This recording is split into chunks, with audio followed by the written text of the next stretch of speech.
Hace varios años estábamos eligiendo candidatos para nombrar los distribuidores de una empresa en el sector de tecnología. Solicitábamos a los interesados información básica sobre antecedentes, experiencia, proyecciones de crecimiento, organización, capital de trabajo y otros datos. Una de las empresas interesadas presentó un bonito documento con toda la información solicitada. Los dueños de la empresa eran dos jóvenes profesionales con muchas ganas y evidente potencial. El documento entregado daba una idea de su aproximación al negocio y contenía una serie de supuestos y varias omisiones, que hace interesante hacer una reconstrucción con cifras inventadas, pero dentro de las magnitudes y tendencias de las presentadas, para señalar aspectos y temas que son relevantes considerar al planear e iniciar un nuevo negocio.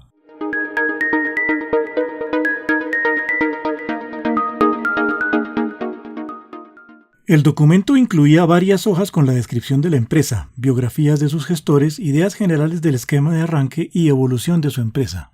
También presentaba unas cifras más o menos como las de esta tabla.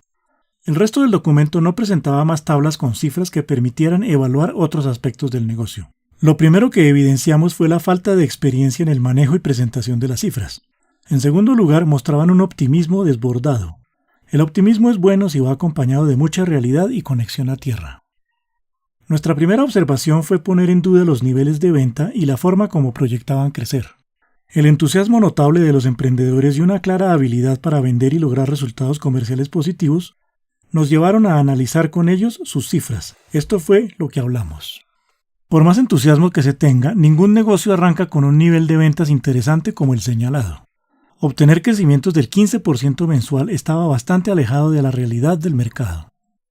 No fue clara la explicación de por qué las ventas crecían tan rápido para estabilizarse a partir del sexto mes.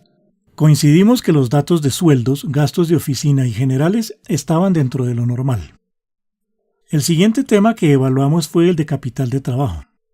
Primero les comentamos que nuestras normas establecían el pago de lo que compraran a los 30 días. Elaboramos con ellos una tabla con el total de gastos por mes, incluyendo ese pago. Con algo de duda, informaron que el capital de trabajo disponible era de 100. Manifestaron que esperaban el pago de los clientes a los 30 días de la fecha de facturación. Los saldos de efectivo quedaron así. La empresa parecía viable. Les advertimos que esperar pago a los 30 días en ese mercado era demasiado optimista. Lo usual era 90 días. Sin embargo, para hacerles ver la importancia de este punto sobre la viabilidad del negocio, pusimos en la tabla el pago a 60 días. Primeras sorpresas para los emprendedores: falta de efectivo. No tenían clara la forma de cubrir el faltante de los meses 2 a 6. Alcanzar un volumen de ventas alto como el proyectado era relativamente fácil con 2 personas, los emprendedores, en los 2 o 3 primeros meses. Sin embargo, seguir creciendo implicaba adicionar vendedores en el mes 5. El nuevo vendedor con la mitad del salario que ellos se habían asignado se sumó al cuadro. Esa persona implicaba más gastos. Actualizamos el rubro otros gastos para reflejar esto. La falta de efectivo creció. Les preguntamos sobre aspectos de logística de despacho, soporte en oficina con teléfonos, archivo, elaboración de cotizaciones, facturación y cobro. Afirmaron que al inicio ellos se encargarían de esos temas. No habían considerado cómo mantener una contabilidad al día para evitar problemas con las autoridades en la elaboración de reportes y pago de impuestos y compromisos. Adicionamos un rubro, otros empleados, y asumimos un empleado interno con un salario de 2 y contratar externamente la contabilidad con un costo también de 2. Liberar el tiempo de los emprendedores para dedicarlo a la labor comercial, área donde eran evidentes sus fortalezas, era importante. Por eso sugerimos incluir a estas personas desde el mes 3. La falta de efectivo siguió creciendo. Al finalizar la reunión era claro que la propuesta era inviable y que debían volver a hacer la tarea con supuestos más realistas, mejor control de los gastos e ideas claras sobre la fuente de suficiente capital de trabajo para dar energía a la empresa en su etapa de arranque. Al cabo de unas semanas presentaron un nuevo documento más completo, aterrizado y realista. La tabla de ventas mezclada con gastos del primer documento la modificaron por una especie de cuadro de flujo de efectivo mezclado con pérdidas y ganancias. El nuevo documento evidenciaba que habían entendido los problemas planteados en la primera reunión. Para las ventas proyectaron un crecimiento del 9% mensual, aún elevado y optimista, pero más cercano a la realidad. El valor inicial era también más factible.